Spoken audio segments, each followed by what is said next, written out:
ସନ୍ଧ୍ୟା ବେଳକୁ ଛାତ ଉପରକୁ ଆସିଲା ବେଳକୁ ଦେଖନ୍ତୁ ସାଙ୍ଗମାନେ ଆକାଶରେ ଏଇଟା କ'ଣ ଏମିତି ହେଇଛି, ମାନେ ଆଶ୍ଚର୍ଯ୍ୟ ଲାଗୁଛି ଦେଖିଲେ। ଏଟା ତ କ'ଣ ହେଇଛି ଜାଣି ବି ହେଉନି, କ'ଣ ଗୋଟେ ଏମିତି ଚିହ୍ନ ହେଇଛି, ଡର ଲାଗୁଛି ଦେଖିବାକୁ ବି।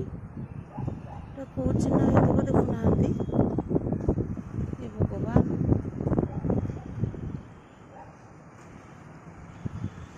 ଦେଖନ୍ତୁ ସାଙ୍ଗମାନେ ଭାରି ଡର ଲାଗୁଛି ଦେଖିବାକୁ।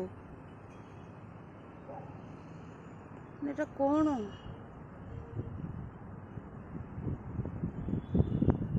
ଚିହ୍ନଟା ଦେଖିବାକୁ ଡର ଲାଗୁଛି। ଦେଖନ୍ତୁ ସାଙ୍ଗମାନେ ସମସ୍ତେ ଯାଇକି ବାହାରକୁ ଦେଖନ୍ତୁ, ଆକାଶରେ ଏଟା କ'ଣ ମାନେ ଏମିତି ଚିହ୍ନଟା ହେଇଛି।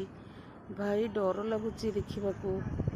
ମାନେ ସବୁଆଡ଼ ପୁରା ନୀଳ ଆକାଶ, କିନ୍ତୁ ଏଇ ଟିକକ ଏମିତି କେମିତି ହେଇଛି।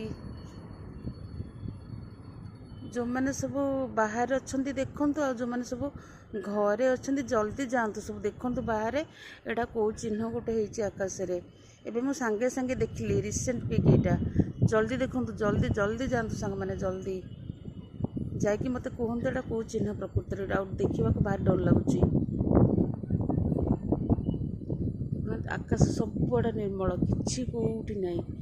ଦେଖନ୍ତୁ ମୁଁ ପୁରା ଦୂରିଆ ଦେଖାଉଛି ଆପଣମାନଙ୍କୁ, ମାନେ କେଉଁଠି କିଛି ନାହିଁ, କେଉଁଠି କିଛି ନାହିଁ, କେବଳ ଏଇ ଟିକେକରେ ଏମିତି ହେଇଛି। ଫୋନରେ ମୋର ଆକ୍ଚୁଆଲି ଭଲସେ ଦେଖାଯାଉନି, ଆର ଫୋନ୍ ଆଣିଥିଲେ ହେଇଥାନ୍ତା। ଜଲ୍ଦି ଯାଆନ୍ତୁ ସାଙ୍ଗମାନେ, ଜଲ୍ଦି ଜଲ୍ଦି।